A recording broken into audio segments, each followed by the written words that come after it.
오늘 우리에게 주신 하나님의 말씀은 열왕기상 14장 25절에서 31절입니다.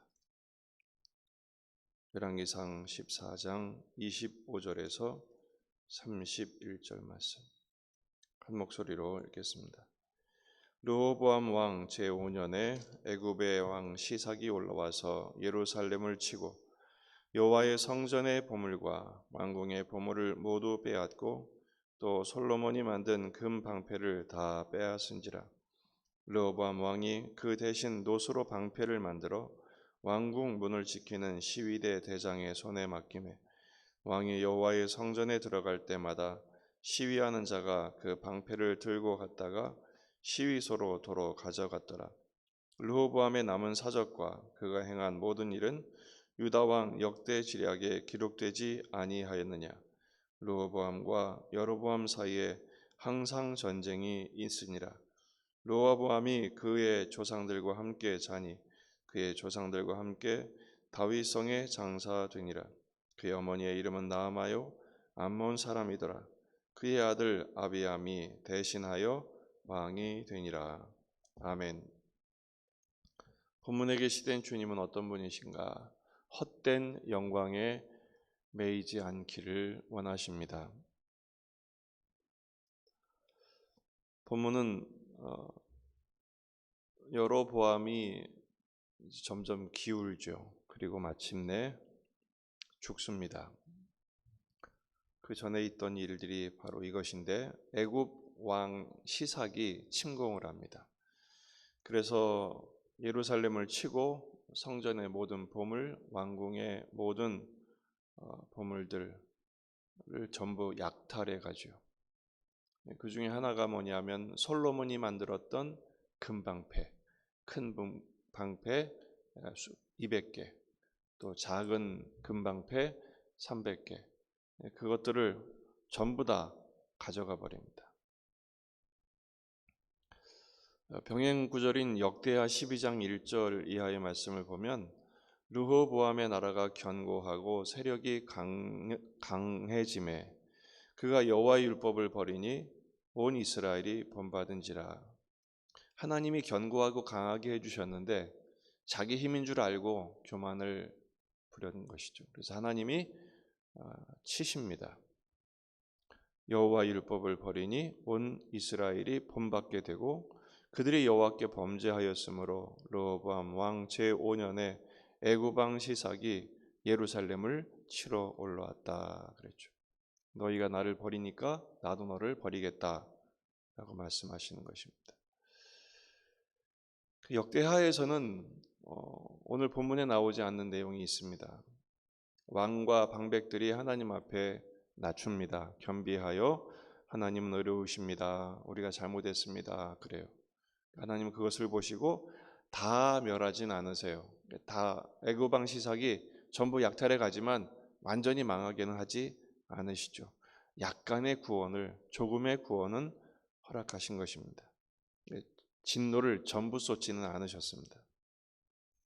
그러면 그 기회를 은혜와 회개의 기회로 삼아 돌이키고 하나님을 바라보아야 했었는데 그 후에 르호보암의 모습이 바로 27절입니다. 르호보암 왕이 그 대신 노수로 방패를 만들어 그랬어요. 노수로 방패를 만듭니다. 금방패를 뺏기니까 놋방패로 대신한 것입니다. 그 용도가 뭐죠? 솔로몬이 했던 짓을 똑같이 하는 거예요. 그 시위대를 동원해서 왕이 성전에 들어갈 때든지 왕궁에 들어갈 때 그 시위대가 방패를 번쩍번쩍한 방패를 딱 들면 그 해와 부딪혀서 빛이 나겠죠. 자신을 빛내게 한 것입니다. 그런 의전 행사를 하고 나서는 시위대로 도로 가져가 버립니다. 금방패를 뺏기니까 놋방패로 이것을 한 것은 무엇입니까? 난 멀쩡하다라는 것을 과시하고 싶었던 것입니다.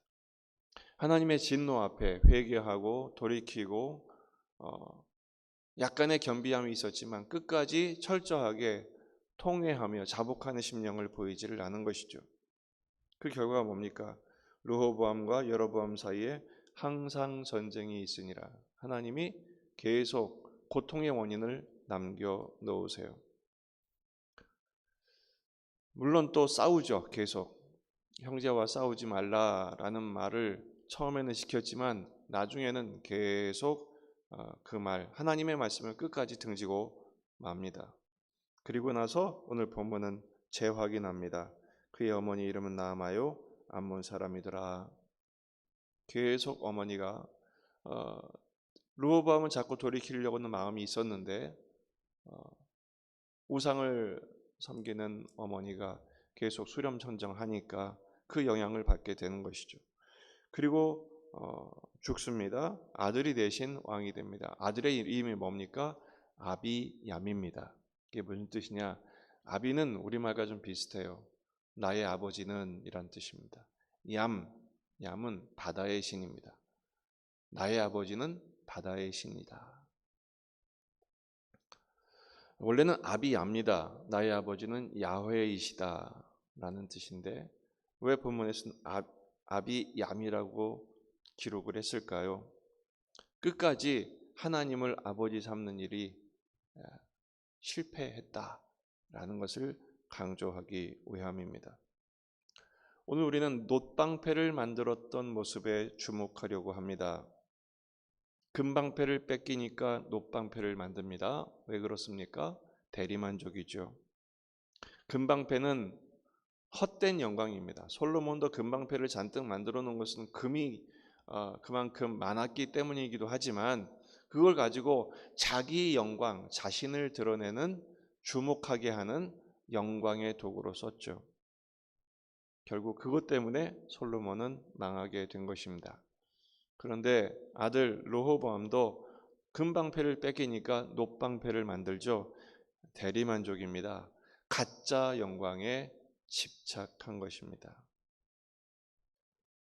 하나님의 영광에 감사하고 그 영광에 의존하지 않으면 헛된 영광 찾게 될 뿐 아니라 가짜 영광에 취하게 됩니다. 그래서 자꾸 우리는 이 땅을 살면서 내 이름, 내 명성, 칭찬받는 일, 사람들이 얼마나 박수 쳐주는가에 관심 갖게 됩니다.